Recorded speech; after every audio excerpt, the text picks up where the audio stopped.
একটু বাঁকুড়ার দিকে নজর রাখতে হবে। আশাকর্মীর মৃত্যু ঘিরে রীতিমতো ধুন্ধুমার পরিস্থিতি, কারণ অভিযোগ উঠছে অতিরিক্ত কাজের চাপে মৃত্যু হয়েছে।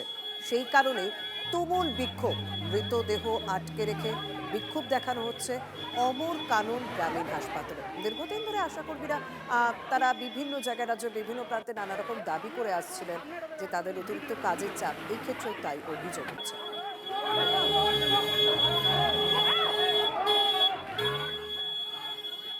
ঘটনাস্থল থেকে রয়েছেন আমাদের প্রতিনিধি হীরক। আশাকর্মীর মৃত্যু ঘিরে হঠাৎ পরিস্থিতি এতটা কেন উত্তপ্ত হলো?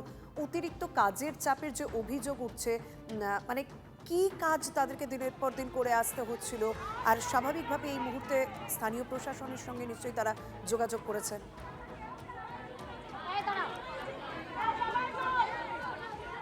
একেবারে আমি দেখো সেই জায়গাতেই রয়েছি যেখানে কিছুক্ষণ আগেও ধুন্ধুমার পরিস্থিতি তৈরি হয়েছিল এবং এখনও পর্যন্ত আশাকর্মীরা তারা কার্যত বিক্ষোভ দেখাচ্ছেন।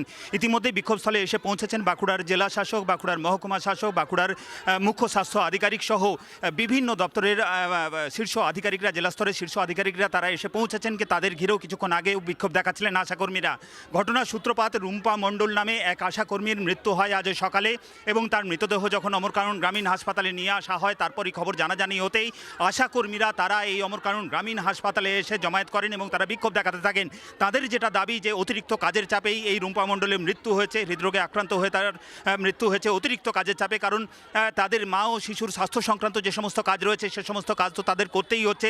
তার পাশাপাশি আয়ুষ্মান যোজনার যে কেওয়াইসির কাজ, সেই কেওয়াইসির কাজ করতে তাদের রীতিমতো হিমশিম খেতে হচ্ছে এবং স্বাস্থ্য দপ্তর থেকে তাদের উপরে প্রচণ্ড চাপ তৈরি করা হচ্ছে। সেই কাজের চাপ তারা সহ্য করতে পারছেন না, তারা সময় মতো তাদের যে ডেলি রুটিন, সেই রুটিন তারা ফলো করতে পারছেন না এবং এই ধরনের কাজ করতে গিয়েই রুম্পা মণ্ডলের মৃত্যু হয়েছে। এই দাবি করেই কিন্তু আশাকর্মীরা তারা বিক্ষোভ দেখাচ্ছেন। এখানে কয়েকজন আশাকর্মী রয়েছেন, আমি একটু কথা বলি। দিদি, বলছি যে রুম্পা মণ্ডলের মৃত্যু, তারপরে আজকে এই বিক্ষোভ কেন এমনটা হলো? রুম্পা মণ্ডল মাত্রাতিরিক্ত কাজের চাপে আজকে রুম্পা মণ্ডল মারা গেছেন। অতিরিক্ত কাজের চাপ চাপিয়ে দেওয়া হয়েছে বলে সে হৃদরোগে মারা গেছে। এই কাজের চাপ সে সহ্য করতে পারেনি। তারপর বিধায়িকা ম্যাডামের একটা প্রাইজ পেয়েছে এত কাজ তোলার জন্য, সে প্রাইজটা হচ্ছে ওর মৃত্যু। আজকে রুম্পা মণ্ডলের মৃত্যু হলো, তারপরে আপনারা কি করলেন? রুম্পা মণ্ডলের ডেড বডি আজকে পুলিশ লাঠি আমাদের উপর চার্জ করে ডেড বডি পোস্টমর্টমের জন্য এখন নিয়ে চলে গেছেন। আপনারা কি চাইছেন এখন? তো আধিকারিকরা চাইছি, এখন আমরা চন্দনা ম্যাডামের এখানে উপস্থিতি কামনা করছি এবং উনি এলে ওনার বিচার আমরা। আর একটু কথা বলি, বলছি দিদি আপনারা তো রীতিমতো এখন বিএমএইচ অফিসের সামনে বসে পড়েছেন, কি চাইছেন? আমরা চাইছি বিধায়ক চন্দ্রা ম্যাডাম এখানে আসুক, এসে আমাদের কাছে ক্ষমা চাইবে, যেহেতু আমাদেরকে অপমান করেছে একদম পাবলিক প্লেসে, সে তো এসে ক্ষমা চাইতে হবে তাকে এখানে এসে। রুম্পা মণ্ডলের যে মৃত্যু অতিরিক্ত কাজের চাপেই তো আপনারা অতিরিক্ত কাজের চাপে মৃত্যু, একদম অতিরিক্ত কাজের চাপে ওর মৃত্যু হয়েছে রুম্পা মণ্ডলের। কি চাইছেন এখন? কি চাইছেন এখন? চাইছি আমরা এই কাজ করতে চাই না, আমাদের এতবার আমরা যে কাজের জন্য যুক্ত হয়েছিল মা বাচ্চা নিয়ে, সেই কাজ আমরা একমাত্র করতে চাই, বাকি কোনো কাজ আমরা করতে চাই না। আরো কথা বলবো, এখানে আরো বেশ কয়েকজন আশাকর্মী রয়েছেন। বলছি দিদি, কি চাইছেন এখন? কি চাইছেন? আমরা চাইছি চন্দনা বাউরির বিচার চাই, আর ওই যে আশা দিদি মারা গেছে ওরও বিচার যেন পায়, আমরা যেন সুস্থ বিচার পাই। আপনারা তো একেবারে মৃতদেহ আটকে রেখে বিক্ষোভ দেখাচ্ছিলেন দেখলাম। হ্যাঁ, কিন্তু আমাদেরকে জোর করে তো নিয়ে চলে গেলেন, আমরা তো কিছু করতে পারলাম না, পুলিশ প্রশাসন তো লাঠি চার্জ করলেন। দেখো, এখন এই মুহূর্তে যে অমর কানন বিএমএইচ এর অফিস রয়েছে, সেই বিএমএইচ এর সামনে একেবারে আশাকর্মীরা তারা মাটিতে বসে পড়েছেন এবং তারা বিক্ষোভ দেখাচ্ছেন।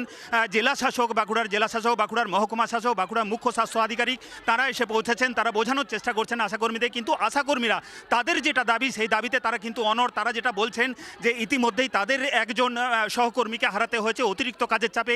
এই কাজের চাপ যেমন কমাতে হবে, তার পাশাপাশি এই গোটা ঘটনার বিচার তারা চাইছেন এবং সেই দাবিতে তারা কিন্তু এখনও পর্যন্ত একেবারে জেলা শাসকের সামনে তারা বিক্ষোভ দেখাচ্ছেন, বিএমএইচ অফিসের সামনে বসে পড়ে বিক্ষোভ দেখাচ্ছেন এবং যতক্ষণ পর্যন্ত না তারা বিচার পাচ্ছেন, যতক্ষণ পর্যন্ত না তাদের কাজের চাপ কমানো হচ্ছে, ততক্ষণ পর্যন্ত তারা এই আন্দোলন চালিয়ে যাবেন। আমি আরেকটু কথা বলি। দিদি, বলছি কতটা কাজের চাপ আপনাদের, কেন আপনার এই রুম্পা মণ্ডলের মৃত্যু?